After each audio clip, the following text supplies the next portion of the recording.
Hey guys, my name is Severino, and today I will be discussing echinoderms and invertebrate chordates. The first organism of the three that I will be discussing in the phylum Enconidia class is the sea cucumber. The sea cucumber is a marine organism with over 1,250 species. The sea cucumbers have an interesting way of eating due to the fact that they are not very mobile. They use feathered lichen nets to catch passing plankton. When they secure their plankton, they suck the nets back into their body, lick it clean, and then continue the process. These harmless creatures need a way to defend themselves from other predators. Most sea cucumbers have the option to eject poison onto predators when near, or to eject sticky threads that have an unattractive smell that will eventually cause the predator to leave. These sticky threads are ejected out of culvarian tubules, which are not the tubes that help the sea cucumber move.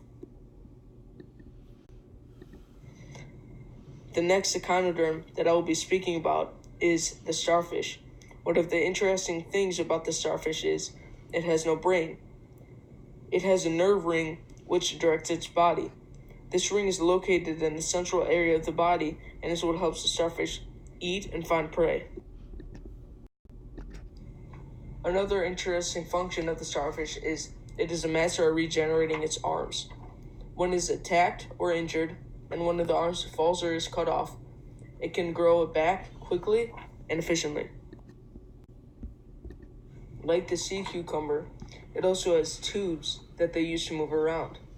The sea stars have a sieve plate where water enters. This plate is used to fuel the arms. Also, on top of the sieve plate, there are small bulbs. These bulbs are used for extra water storage. Without water, the arms would not be able to function. When starfish eat, they use an unorthodox but advanced and cool technique. For example, if the starfish was hunting a mussel, the starfish first would find a small gap inside of the mussel's defense, which is a shell, and it would pry it open just enough so it can make a move. And then it would push out its stomach like a blooming flower, trap the mussel, and then take it in whole. The last and final echinoderm that I'll be speaking about is the sea urchin. The reason why I picked the urchin is because of the amazing reproductive system. Every spring, the female will release a ton of eggs, and the males will release a ton of sperm. Now, only a slim percent of the sperm and egg will find each other because of the size of the ocean and the currents. When the egg is fertilized, the embryo has to swim for a long time, and it will feed off plankton. It has a little slot inside the embryo that will feed or play a role as a stomach.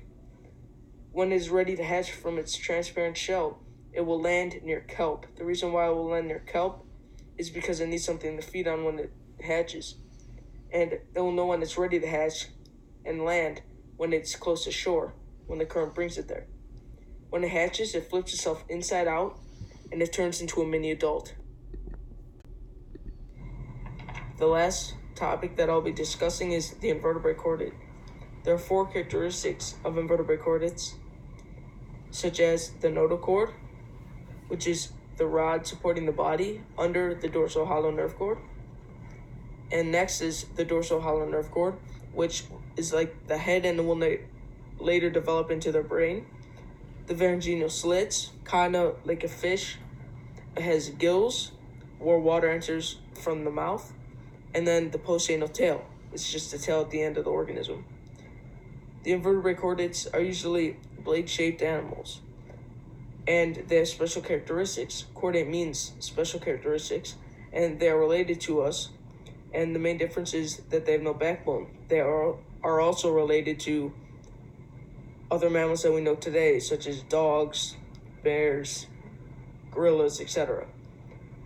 There are different types of chordates, such as 1, the tunicate, part of the subphylum Unichordata class, and it's also known as the sea squirt. It's a small plant. And the other species is part of the subphylum Cephalochordata, known as the lancelots. Thank you guys for watching.